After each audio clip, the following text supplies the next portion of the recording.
दोनों सांसद जो हैं वो एक नंबर की नाकारा हैं।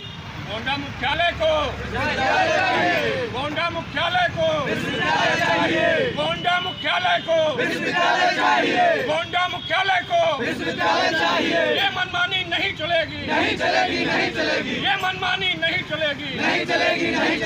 लूट रहे हैं गोंडा को कि चोर लुटेरों मक्कारों का मुश्किल कर देंगे जीना, चोर लुटेरों मक्कारों का मुश्किल कर देंगे जीना। और देखो फिर मैदान में आ गई अवध केसरी सेना। विश्वविद्यालय के लिए अगर कुर्बान होना है तो मैं दे दूंगा, लेकिन विश्वविद्यालय का निर्माण गोंडा में करेंगे पर मेरे फिर भी मेरी परवाज बोलेगी, मेरी खामोशियों में भी मेरी आवाज। मुख्यालय को विश्वविद्यालय चाहिए, वो मुख्यालय की धरोहर है, मुख्यालय की धरोहर है, विश्वविद्यालय मुख्यालय की धरोहर है, उसे हम लेकर रहेंगे कि ये हमारे जो सातों विधायक हैं एक नंबर के नाकाम हैं। नमस्कार, मैं कुलदीप शुक्ला, आप लोग देख रहे हैं गोंडा जनता की आवाज। मित्रों, गोंडा में सिर्फ विश्वविद्यालय की मांग को लेकर बराबर पोस्ट करते हैं। आज सामने आए हैं अवध केसरी सेना, इसके पहले भी आ चुके हैं और 14 तारीख को एक बड़ा जन आंदोलन भी करेंगे। और इन्होंने अवध केसरी सेना गोंडा मांगे विश्वविद्यालय। सोच लीजिए, अभी तक छात्र के ही लोग मांग रहे थे विश्वविद्यालय, लेकिन अब देख लीजिए डॉक्टर, एडवोकेट, अधिवक्ता समाज, व्यापारी समाज, हर वर्ग के लोग अब इस समय विद्यालय की मांग कर रहे हैं कि गोंडा में ही विश्वविद्यालय बने। हमारे साथ हैं अवध केसरी सेना के नीरज ठाकुर जी, हम इनसे बातचीत करेंगे। स्वागत है। क्या कहेंगे, गोंडा में पहले डोमा कल्पी में होता है कि बनेगा, उसके बाद में अचानक मीडिया से एक रिपोर्ट आती है कि यहाँ नहीं बनेगा, फिर ये आंदोलन चलता है, हस्ताक्षर अभियान चलता है, क्या कहेंगे इस पे? देखिए, सरकार माननीय योगी आदित्यनाथ जी की जो है वो गोंडा को ही जो है विश्वविद्यालय दिया था, और उसके पीछे सबसे बड़ा कारण यह है कि गोंडा जो है पूरे चारों जनपदों का जो है मुख्य केंद्र बिंदु है, देवीपाटन मंडल का केंद्र बिंदु है। इस वजह से जो है सरकार की तरफ से गोंडा को ही प्रस्तावित हुआ था, और यहाँ पर ज़मीन भी देख ली गई थी डोमा कल्पी में, और सरकार ने राशि भी आवंटन कर दी थी। लेकिन बीच में जो है कुछ शीतलता की वजह से और यहाँ के जो जनप्रतिनिधि हैं कहीं ना कहीं कुछ उदासीनता की वजह से बीच में कुछ षड्यंत्र किया गया, और बगल के ज़िले बलरामपुर में जो है ये पोस्टपोन किया गया विश्वविद्यालय को। लेकिन मैं आप सबको आपके चैनल के माध्यम से कह देना चाहता हूँ कि विश्वविद्यालय तो गोंडा में ही बनेगा, जहाँ पे ज़मीन देखी गई थी वहीं पर बनेगा, क्योंकि अवध केसरी सेना सहित पूरे गोंडा की जनपद एक रूप से जो है एक आवाज़ बन चुके हैं, और ये आवाज़ अब बहुत दूर तक जाने वाली है। आगामी 14 सितंबर को 2 बजे गोंडा गांधी पार्क में यहाँ पर जो है समस्त गोंडावासी अवध केसरी सेना के नेतृत्व में धरना प्रदर्शन करने वाले हैं, और अगर धरने से बात नहीं बनी तो हम लोग अनशन भी करेंगे। मैं ये बात भी आपके चैनल के माध्यम से कहना चाहता हूँ, जहाँ तक हम लोगों की उम्मीद है कि माननीय मुख्यमंत्री जी गोंडा को ध्यान में रखते, देवीपाटन मंडल का केंद्र बिंदु को ध्यान में रखते हुए गोंडा को पुनः जो है विश्वविद्यालय जो है प्रदान करेंगे। और इसके पीछे सबसे बड़ा कारण ये भी है कि बलरामपुर जो है वो बाढ़ग्रस्त एरिया है, वहाँ पर बरसात के मौसम में जो है बाढ़ आती है, और महीनों महीनों तक वो बाढ़ का पानी जो है पूरा जनपद में जो है एकदम कहर बनकर टूट पड़ता है। जिस तरह आप लोग मांग कर रहे हैं, छात्र के लोग मांग कर रहे हैं, उधर अविनाश सिंह मांग कर रहे हैं, क्यों सरकार या प्रशासन के कान में जूं नहीं रेंगते? देखिए, इस पर मैं एक पंक्तियां कहना चाहता हूं कि कटेंगे पर मेरे फिर भी मेरी परवाज बोलेगी, कटेंगे पर मेरे फिर भी मेरी परवाज बोलेगी, मेरी खामोशियों में भी मेरी आवाज बोलेगी, कहाँ तक तुम छुपाओगे मेरा हस्ती मेरा जज्बा, ये मिट्टी जर्रे जर्रे से मुझे जाबाज बोलेगी, ये मिट्टी जर्रे जर्रे से मुझे जाबाज बोलेगी। कौन क्या कह रहा है, कौन क्या कर रहा है, उससे बिल्कुल मतलब नहीं है। हम लोग अर्जुन की भांत, जैसे अर्जुन केवल मछली की आंख देखता था जो है, इसी वजह से वो अपने जो है लक्ष्य को भेद दिया। हम लोग अर्जुन की भांत वही मछली की आंख देख रहे हैं, गोंडा विश्वविद्यालय देख रहे हैं कि किसी तरीके से विश्वविद्यालय हमारे जनपद में आए। और साथ में हमारे नील ठाकुर जी भी हैं, जो बहुत ही बेबाकी से बोलते हैं, बात करने में जरा सा भी हिचकिचाते नहीं है। लेकिन हम जानने का प्रयास करेंगे कि क्या छात्रों से बात नहीं बनी, इसलिए संगठन को भी उतरना पड़ा? स्वागत है, क्या कहेंगे? देखिए, छात्र हमारे ही घर से हैं और मध्यम वर्गीय से हैं। छात्र कहीं से अलग से नहीं आते हैं, ये भी हमारे छोटे भाई हैं, हमारा कोई भतीजा है, हमारा कोई भांजा है, तो इनके भविष्य का सवाल है। संगठन जब उतरता है तो कोई बड़ा आंदोलन करता है, तो क्या आप लोग? बिल्कुल सही आपने कहा। और संगठन, सारे संगठन, ये विश्वविद्यालय किसी एक संगठन के नाम से नहीं है, न किसी एक बच्चे के नाम से है, न ये किसी एक पर्टिकुलर व्यक्ति के नाम से है। ये विश्वविद्यालय आम जनमानस को लेकर मैदान में उतरा है, इसलिए कि विश्वविद्यालय हमारा अधिकार था, क्योंकि आने वाले बच्चों का ये आईना होता है। शिक्षा और स्वास्थ्य, ये हर कोई जानता है कि आने वाली पीढ़ी के लिए एक नया आयाम लिखता है, बेरोजगारों के लिए रोजगार के दरवाजे खोलता है। लेकिन आपके गोंडा में कुछ शिक्षा माफिया ऐसे हैं जो महाविद्यालय और इंटर कॉलेज को सिर्फ रोजगार बना के रख दिए हैं।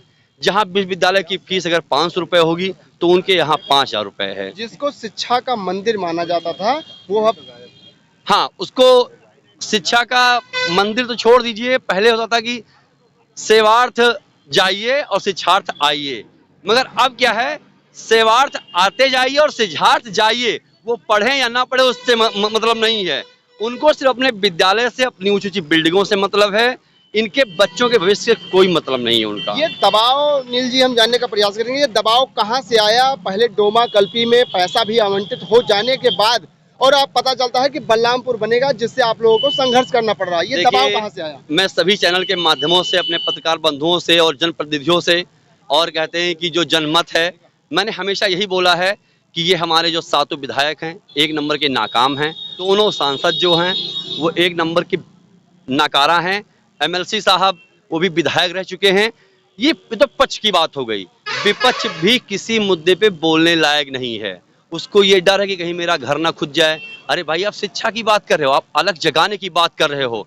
जो आने वाली पीढ़ी है वो आपको सोचता है कि कुर्सी पे बैठा दे। जैसे अभी हमारे सत्येंद्र जी ने अरसपुर से आए, इन्होंने कहा कि जब क्रांति की लौ उठी है तो 3 चीजें बहुत तेजी से उभरी हैं। अभी ये आपको जवाब भी देंगे, इनका जवाब इन्हीं के मुंह से अच्छा लगेगा। तो सबसे बड़ी बात क्या है कि यहाँ के नेता अगर चाह लेंगे, ये अपने पत्राचार से, अगर कल ये संगठन के साथ, छात्रों के साथ अगर बैठ जाते हैं धरने पर, तो कौन सा ऐसा मुख्यमंत्री होगा, कौन सा ऐसा प्रतिनिधि होगा जो कहते हैं कि विश्वविद्यालय किसी दूसरे जनपद में ले जाने की हिम्मत रखता हो। और ये जियो में भी है कि मंडल मुख्यालय पर ही कोई भी, चाहे वो इंजीनियरिंग कॉलेज हो, चाहे वो विश्वविद्यालय हो, चाहे मेडिकल कॉलेज हो, वो मुख्यालय पर ही बनना चाहिए। ये मेरी उनसे विनती है, आप लोग आइए, सपोर्ट करिए, अपना पत्राचार करिए और हमारे बच्चों का अधिकार, उनका आईना, उनको दिखाने की राह आप आसान करें। यही आपके लिए अच्छा होगा, वरना ये आंदोलन जन आंदोलन के रूप में आपके सामने प्रस्तुत होगा, जिसको आपको खामियाजा भुगतने के लिए तैयार रहिए। कुर्सी अगर आपको दी भी जा सकती है तो कुर्सी आपकी खींची भी जा सकती है। जैसे भाई ने कहा, नील ठाकुर ने कहा कि कुर्सी दी भी जा सकती है और खींची भी जा सकती है, तो क्या इस संगठन में आप जुड़े हैं, ऐसा करेंगे या आसानी से ले लेंगे? देखिए, मेरा सिर्फ काम है, ना मेरा किसी से विरोध है, मेरा सिर्फ विश्वविद्यालय, मेरी मांग सिर्फ विश्वविद्यालय है। मेरे विकास खंड परसपुर में न्याय पंचायत 83 के डोमा कल्पी ग्राम सभा में जमीन चिन्हित थी, विश्वविद्यालय वहीं बनना चाहिए। बस किस कारण से विश्वविद्यालय गोंडा से बलरामपुर गया, उसका कारण भी मैं जानना चाहता हूं। आज जब विश्वविद्यालय की बात आई तो हमारे जनप्रतिनिधि खामोश हो गए। यहाँ का युवा अपने आप को ठग महसूस कर रहा है, आज बेसहारा महसूस कर रहा है। उसके साथ वो इधर देखता है तो कुआं और उधर देखता है तो खाई। इनको कोई ऐसा नहीं मिलता है। एक उम्मीद की किरण किसानों को दिखी थी अवध केसरी सेना के रूप में। नीरज सिंह ने 200 करोड़ रुपए बकाया बजाज चीनी मिल का दिलाने के लिए 10 दिन तक आंदोलन किया था। और जैसे नील भाई ने कहा कि मेरे लहू का अगर एक एक कतरा विश्वविद्यालय के। क्या नाम है? मेरा नाम है कवि विवेक अज्ञानी, मैं अवध केसरी सेना का प्रदेश मंत्री कला प्रकोष्ठ। और मैं बताना चाहता हूं कि जो विश्वविद्यालय गोंडा को मिला था वो गोंडा में ही बनना चाहिए। इसका कारण ये है कि गोंडा की आबादी भी बहुत घनी है।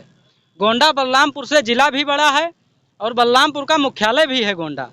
गोंडा में सारी सुविधाएं हैं, ट्रेन हर जनपद की, हर प्रदेश की ट्रेन यहाँ से होकर गुजरती है, हर बस यहाँ से होकर गुजरते हैं, हर ट्रांसपोर्ट यहाँ से होकर गुजरता है। तो इसलिए विश्वविद्यालय गोंडा में बनना चाहिए। और मैं बताना चाहता हूँ कि जो विश्वविद्यालय गोंडा को मिला वो यहाँ के जनप्रतिनिधियों ने कहाँ ढकेल दिया। अगर वो चाहते तो यहाँ रुकता। प्रयासरत रहूंगा और इसके लिए मैं मात्र आपसे 4 पंक्तियां अपने हिसाब से अपने कविता के माध्यम से कहता हूं, जो गोंडा के लूट रहे हैं गोंडा को, कि चोर लुटेरों मक्कारों का मुश्किल कर देंगे जीना, चोर लुटेरों मक्कारों का मुश्किल कर देंगे जीना। और देखो फिर मैदान में आ गई अवध केसरी सेना, देखो फिर मैदान में आ गई अवध केसरी सेना। और विश्वविद्यालय यहीं बनेगा, हक है हमारे गोंडा का, विश्वविद्यालय यहीं बनेगा, ये हक है हमारे गोंडा का। और बच्चा बच्चा बोल रहा है, बच्चा बच्चा बोल रहा ये जोर जोर से गोंडा का।